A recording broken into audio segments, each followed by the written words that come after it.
ici à La Palestre. Il y avait du monde parce que c'était... Oui, déjà. Le combat donc. Ahmed El Mouzaoui, nous sommes dans la catégorie des super welter. Le combat est prévu en 6 rounds. Et ce Ahmed El Mouzaoui, qui est donc culotte bleue, Michel, vous le connaissez ou pas? Oui, je l'ai vu débuter, il a commencé. D'ailleurs, quand j'étais encore en activité, on va dire ça, Ouais. et il continue son petit bonhomme de chemin avec Sébastien. Voilà, Il est d'ici les Moulineaux, il a 22 ans, donc il est tout jeune. Oui. Ici les Moulineaux dans la banlieue parisienne. C'est un jeune boxeur qui a 16 combats, qui est toujours non, qui n'était pas invaincu, qui a subi une seule défaite, 15 victoires, 4 avant la limite. il a fait ses débuts au Cirque d'hiver. En décembre 2009. Le circuit d'hiver où il y a eu le grand tournoi pendant de nombreuses saisons. Dans cette catégorie d'ailleurs des super welter. Oui. Un garçon qui a de grandes qualités. Il est beau à voir, il est beau à voir évoluer. Et face à lui, Karim Merouj. Un garçon sérieux, courageux aussi. Ahmed qui a subi une seule défaite en juillet 2011. Il a été battu une décision très serrée, mais il a été déclaré battu donc par Dieudonné Bellinga.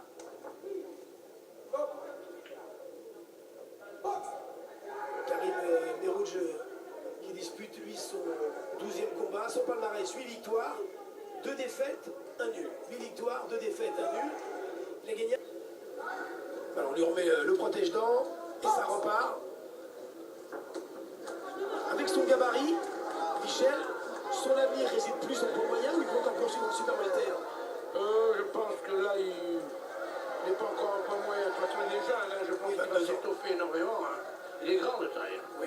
Il est grand. Il va évoluer un peu plus tard, dans quelques années, dans les poids moyens. Mais là,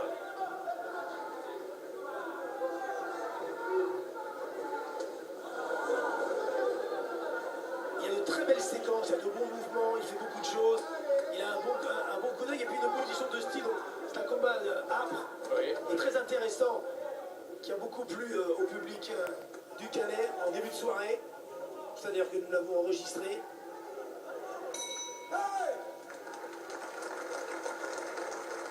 Quand il boxe au cirque d'hiver, donc il bat Barthélemy Lefebvre, ce sont ses grands débuts professionnels. Ah non, avant il avait boxé 4 fois. Donc il a boxé souvent au cirque d'hiver, Jean-Michel. Mais oui, c'est vrai. Alors, son premier combat pro, il le fait en février 2009, au cirque d'hiver donc, et il gagne devant Kevin Calpigna en 4 rounds. C'est vraiment un vrai Ah ouais, débutant. donc, et à l'époque, donc il a que 19 ans. Oui, Donc voilà, il boxe. Ensuite, 2 mois après encore, il fait un 4 rounds. Il boxe encore en 4 rounds. Et il a fait son premier round à son 4e combat. Voilà, en octobre 2009. Voilà. Et toujours au cirque d'hiver. Donc il a boxé 5 fois au cirque d'hiver. Ben oui. Tout au long de l'année, lors du grand tournoi, la compétition était importante parce que ça permettait aux boxeurs, aux jeunes boxeurs comme ça, De boxer. d'éclore. Exactement.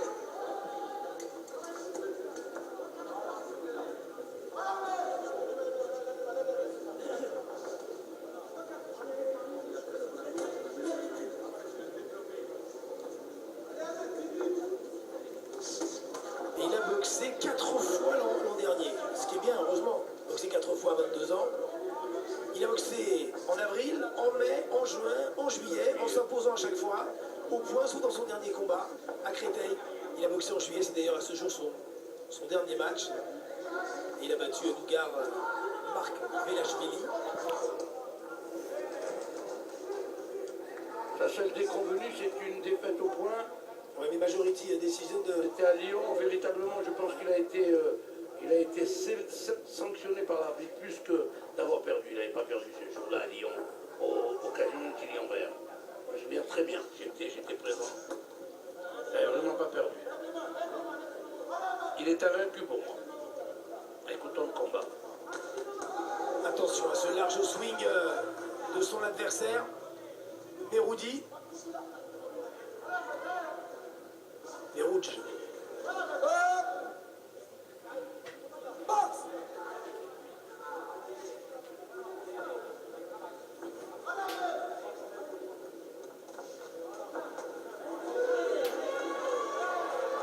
Il est souple à Lutron, il sait bien sortir, il a un bon jeu de jambes, il a un bon coup d'œil. Lui aussi, il faut qu'il boxe le plus souvent pour véritablement...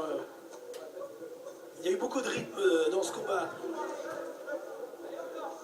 Là, c'est là qu'on se rend compte que ce sont deux jeunes boxeurs, parce qu'il n'y a pas beaucoup de temps mort, de gestion d'espace, de gestion du temps également pendant 3 minutes. Il y a de belles qualités chez ces deux combattants, deux jeunes boxeurs en super welter, qui ont beaucoup de cœur, qui donnent tout ce qu'ils ont, et qui donnent une belle image.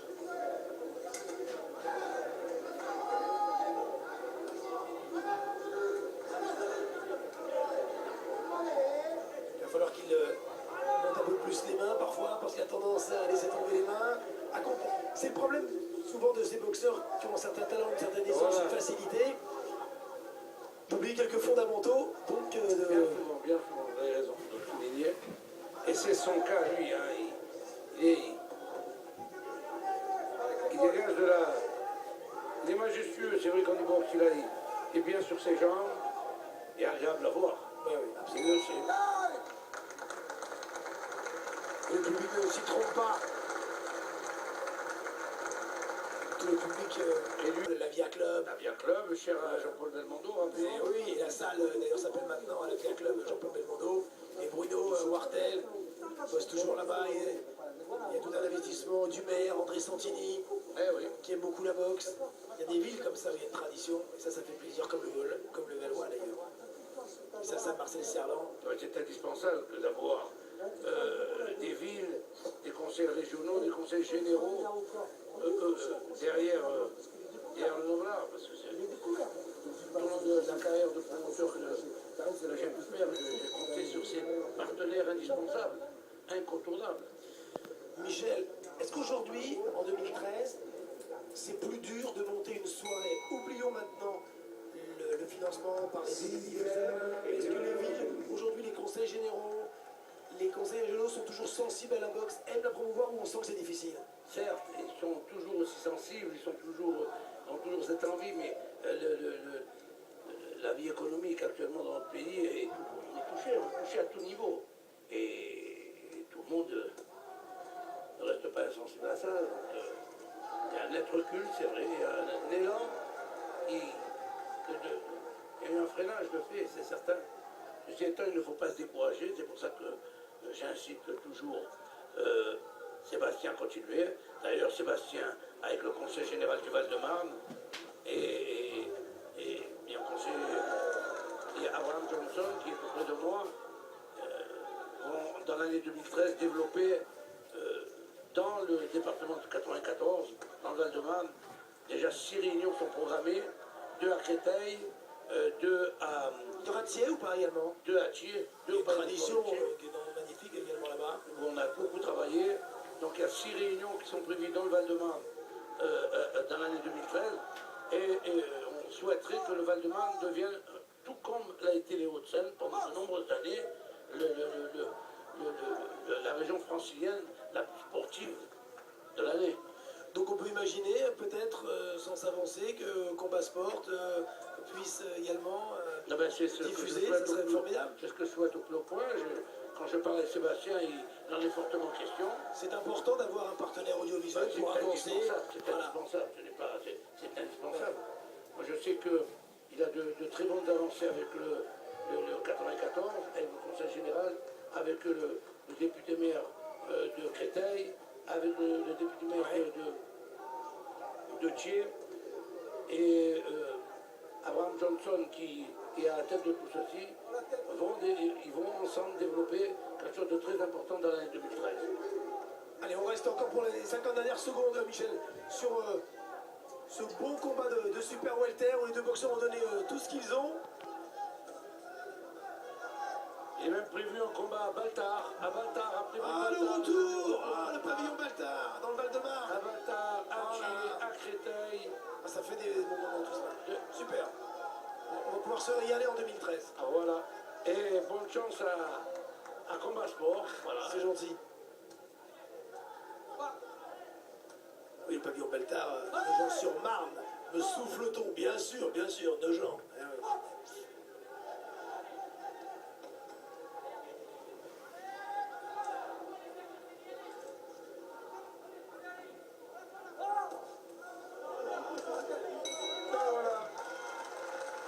Ah, c'est bien, un combat âpre, disputé et serré.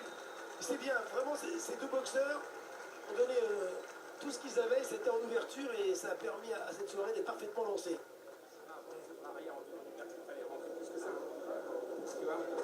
Dès que tu le faisais reculer, c'était beaucoup moins facilement. Par contre, dès que tu reculais, qui était en étant donné, il pouvait t'ajuster.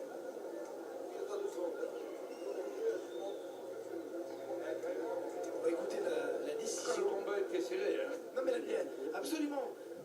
C'est-à-dire qu'il y a eu un avantage au début en faveur Oui, et puis son adversaire s'est Voilà. repris un peu dans les dernières reprises. d'Ahmed et derrière Karim est revenu fort, Je peux vous dire que je ne me souviens absolument pas de la décision. Donc comme ça, comme si on était en direct. Donc c'est bien, voilà. Donc je ne me souviens pas de la décision qu'avait donnée le juge.